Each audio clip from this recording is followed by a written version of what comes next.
Bismillahirrahmanirrahim. Assalamualaikum warahmatullahi wabarakatuh.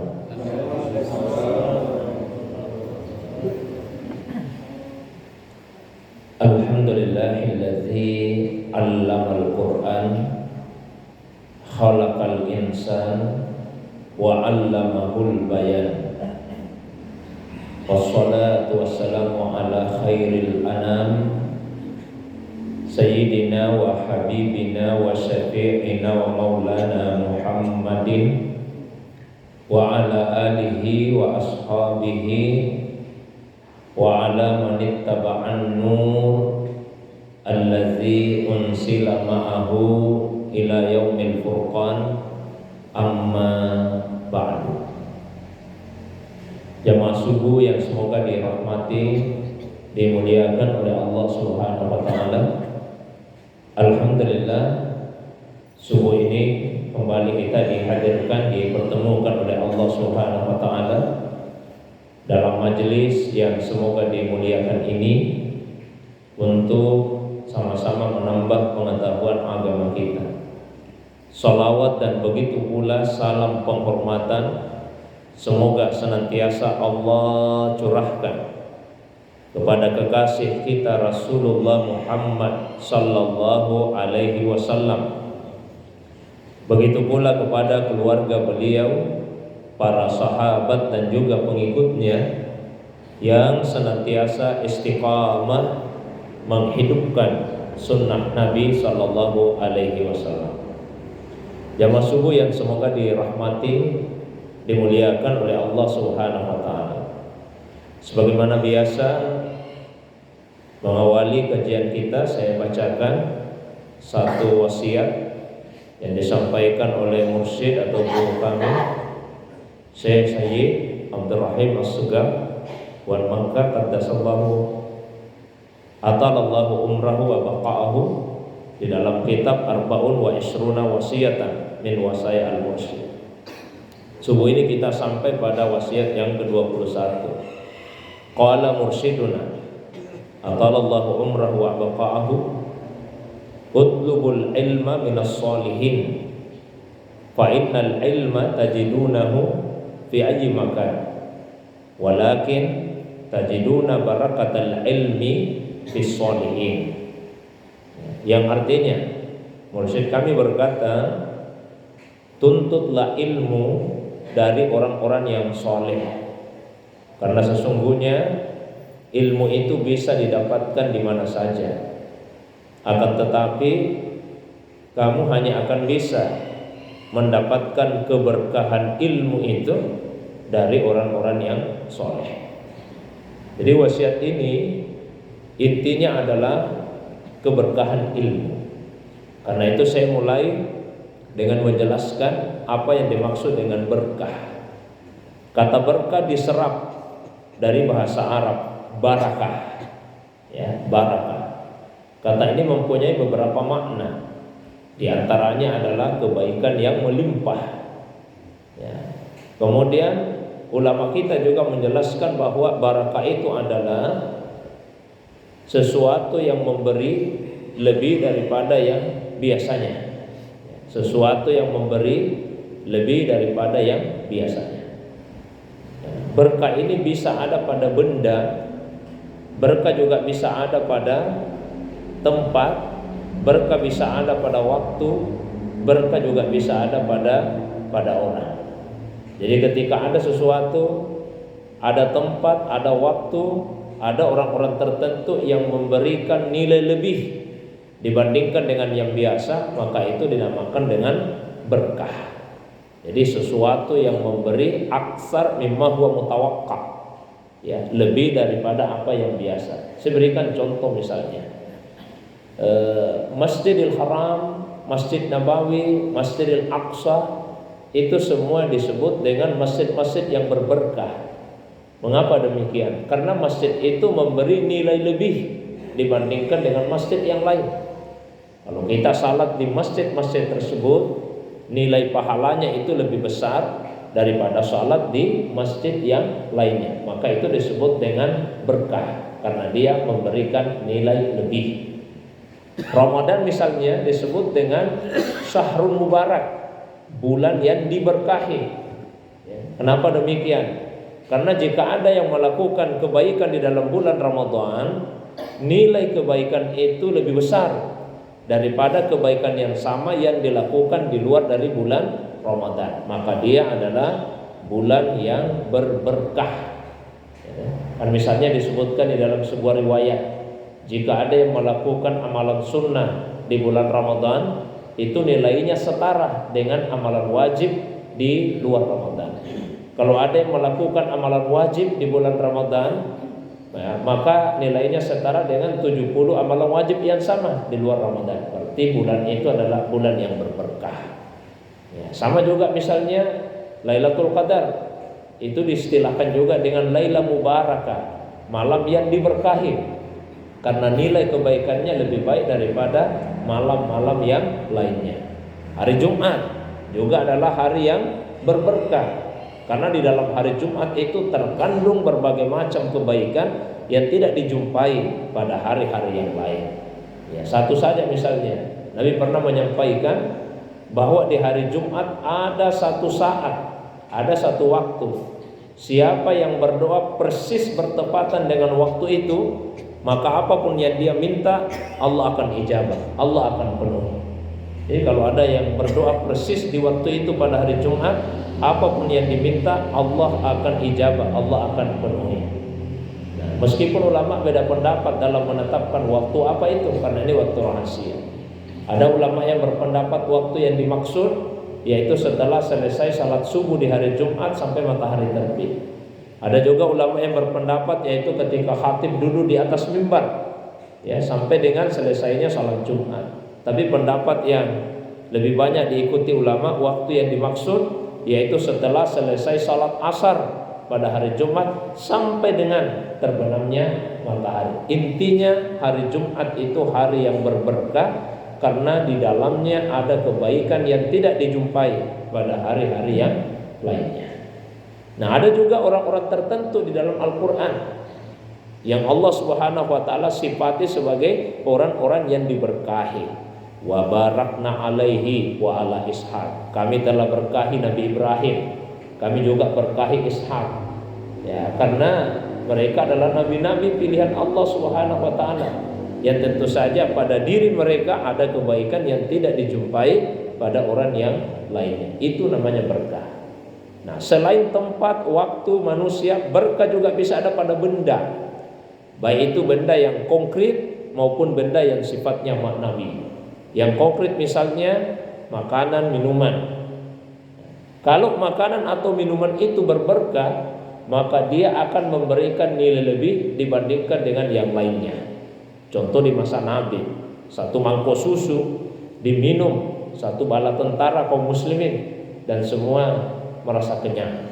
Maka itu adalah makanan atau minuman yang berberkah.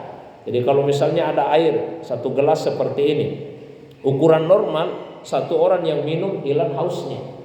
Tapi kalau ada air satu gelas diminum oleh kita semua, misalnya 50 orang atau 100 orang, dan semua hilang hausnya, maka itu adalah air yang berberkah karena dia memberi nilai lebih. Karena itu mintalah kepada Allah berkahnya satu benda, bukan hanya banyaknya tapi berkahnya. Kalau kita makan misalnya, kita berdoa kepada Allah Subhanahu wa taala agar makanan itu diberkahi oleh Allah Subhanahu wa taala. Allahumma barik lana fima razaqtana wa qina azabannar. Itu doa pada saat kita hendak makan. Allahumma barik lana fima razaqtana. Ya Allah, ya barik lana, berikanlah berkah untuk kami fima razaqtana, pada makanan atau pada minuman yang Engkau rezekikan kepada kami ini. Kita minta supaya makanan minuman itu diberkahi oleh Allah. Artinya apa? Memberikan nilai lebih, memberikan nilai lebih. Bukan hanya bermanfaat di dunia, tapi sampai di akhirat. Maka dilanjutkan dengan waqina azabannar. peliharalah kami dari siksa neraka. Ya, karena kalau makanan minuman itu tidak berberkah, itu bisa membuat doa-doa kita tidak diijabah oleh Allah Subhanahu wa taala. Ya. Nabi SAW pernah bercerita, kata sahabat, zakar lana rajul. Nabi pernah menceritakan kepada kami kisah seseorang, yutilus safar, dia menempuh perjalanan yang jauh, as'asa akbara, rambutnya sampai acak-acakan, pakaiannya penuh dengan debu, rambut acak-acakan, pakaiannya berdebu. Ya muddu yadahi ila sama, di sepanjang jalan itu tidak pernah dia berhenti berdoa kepada Allah. Dia tengadahkan kedua tangannya berdoa kepada Allah SWT. Ya Rab, ya Rab, ya Rab, Tuhan, Tuhan, Tuhan. Kalau dilihat zahirnya, doanya akan diijabah. Ini perjalanan jauh untuk kebaikan. Ya, ada yang mengatakan pergi haji, mengatakan menuntut ilmu, yang jelas tujuannya kebaikan. Tidak pernah berhenti berdoa. Tapi ternyata doanya tidak diijabah. Masalahnya apa? Nabi menjelaskan, mat'amuhu haram, sumber makanannya dari yang haram. Wa mashrabuhu haram, sumber minumannya dari yang haram. Wa malbasuhu haram, sumber pakaiannya dari yang haram. Wa ghudhiya bil haram, tubuhnya tumbuh dari gizi yang haram. Fa anna yustajabu lahu, bagaimana mungkin doa dari orang yang seperti ini akan diijabah oleh Allah Subhanahu wa taala. Karena itu jamaah yang dirahmati, dimuliakan Allah taala, ya, usahakan agar semua yang kita masukkan ke dalam tubuh kita itu adalah makanan dan minuman, bukan hanya yang halal, tapi juga yang diberkahi oleh Allah Subhanahu wa taala. Dan berkah itu bisa berlanjut sampai di akhirat. Maka dalam doa tadi dilanjutkan dengan waqina azabannar, dan peliharalah kami dari siksa api neraka. Karena kata Nabi sallallahu alaihi wasallam, kullu ma nabata minal haram, semua daging yang tumbuh dari sesuatu yang haram, dari makanan yang haram, fannaru aula bihi, maka api neraka lebih layak baginya. Ini benda yang berberkah dari segi benda yang konkret. Ada juga yang sifatnya maknawi. Apa itu? Ilmu. Ya, ilmu yang berberkah. Itulah yang dimaksud dalam wasiat tadi, keberkahan ilmu. Ilmu yang berberkah itu adalah ilmu yang mendatangkan di dalam hati rasa takut kepada Allah Subhanahu wa taala. Sehingga ilmu itu kemudian menjadikan pemilik ilmu tersebut semakin taat kepada Allah, melaksanakan perintahnya dan menjauhi larangan-larangan Allah Subhanahu wa taala. Ilmu yang menjadikan dirinya menjadi tawadu, ya, menjadi rendah hati, bukan ilmu yang menjauhkan dari Allah, bukan ilmu yang membuat pemilik ilmu itu kemudian diliputi dengan sifat kesombongan. Jadi yang kita cari adalah keberkahan pada ilmu. Ya, saya sudah pernah sampaikan bahwa siapa yang bertambah ilmunya tapi tidak bertambah rasa takutnya kepada Allah, maka justru ilmu itu yang akan membuat dia semakin jauh dari Allah Subhanahu wa taala. Ada orang bertambah ilmunya, tapi ilmu itu tidak menjadikan dirinya menjadi orang-orang yang tawadu, orang yang rendah hati. Sebaliknya ilmu itu menjadikannya memiliki sifat kesombongan. Maka ilmu itu yang membuat dia sudah jauh dari Allah, jauh juga dari manusia, membuat dia dibenci oleh Allah, dibenci juga oleh manusia. Maka carilah dalam kehidupan ini keberkahan ilmu. Nah, dari mana kita bisa mendapatkan keberkahan ilmu itu? Kalau ilmu saja tanpa berkah bisa kita dapatkan di mana saja. Tapi keberkahan ilmu hanya bisa diperoleh dari orang-orang yang soleh. Maka dalam wasiat tadi disebutkan, ya, tajidunal ilma fi ayyi syai'. Kamu bisa memperoleh ilmu di mana saja. Walakin tajiduna barakatal ilmi fis sholihin. Tapi kamu hanya akan bisa mendapatkan keberkahan ilmu pada orang-orang yang soleh. Hanya dari orang-orang yang soleh lah kita akan bisa mendapatkan keberkahan ilmu tersebut. Sehingga dulu Pak, para ulama kita sebelum belajar ilmu, terlebih dahulu yang mereka pelajari itu adab. Adab. Karena adab itu yang menunjukkan kesalehan. Ya. Seperti misalnya ibunya Imam Malik pada saat meminta anaknya untuk belajar, beliau berpesan kepada anaknya, "Nah, perhatikan pada gurumu adabnya dan ambil dulu adabnya sebelum kamu mengambil ilmu darinya." Ada juga ulama yang mengatakan, "Saya mempelajari adab 40 tahun. Setelah itu saya baru belajar ilmu 30 tahun." Jadi lebih lama mempelajari adab daripada mempelajari satu ilmu yang tertentu. Nah, dengan mempelajari adab yang baik, adab kepada Allah SWT, adab kepada sesama manusia, maka itulah yang insya Allah akan menjadikan diri kita sebagai orang-orang yang saleh. Maka ilmu itu kemudian akan mendatangkan keberkahan. Maka jika kita belajar kepada siapa saja, usahakanlah agar ilmu yang kita peroleh itu bisa berberkah di dalam kehidupan kita, membuat kita sekali lagi satu, semakin takut kepada Allah Subhanahu wa taala. Itu namanya khasyah. Innama yakhsyallaha min ibadihi al-ulama. Sesungguhnya orang yang betul-betul ada khasyah, ada rasa takutnya kepada Allah, yaitu mereka yang punya ilmu. Kemudian ilmu itu menjadikan diri kita semakin sungguh-sungguh melaksanakan perintah Allah, membuat kita semakin sungguh-sungguh untuk menjauhi larangan Allah Subhanahu wa taala. Jadi kalau ada seseorang yang merasa ilmunya sudah banyak sehingga tidak perlu lagi untuk salat, tidak perlu lagi untuk puasa, nah itu bukan ilmu yang benar, bukan ilmu yang barakah. Karena mestinya ilmu itu membuat kita semakin sungguh-sungguh melaksanakan perintah Allah, sungguh-sungguh untuk menjauhi larangan Allah SWT. Kalau ada pemilik ilmu yang menjadikan dirinya sombong, ilmu itu tidak barakah. Karena mestinya ilmu itu membuat kita semakin rendah hati. Semakin banyak kita membaca Subhanaka la ilma lana illa ma 'allamtana innaka antal alimul hakim. Subhanaka, maha suci Engkau ya Allah. La ilma lana, tidak ada ilmu yang kami miliki, illa ma 'allamtana, kecuali hanya sebatas apa yang telah Engkau ajarkan kepada kami. Ya. Innaka antal alimul hakim, sesungguhnya Engkau lah ya Allah yang alim, yang maha sempurna ilmunya, dan Engkau lah yang hakim, yang maha luas kebijaksanaannya. Setelah itu berdoa, minta sama Allah, ya Allah, ajarkan kepada kami apa yang belum kami tahu, dan ingatkanlah kepada kami apa yang sebelumnya sudah pernah kami tahu, namun boleh jadi kami telah melupakannya.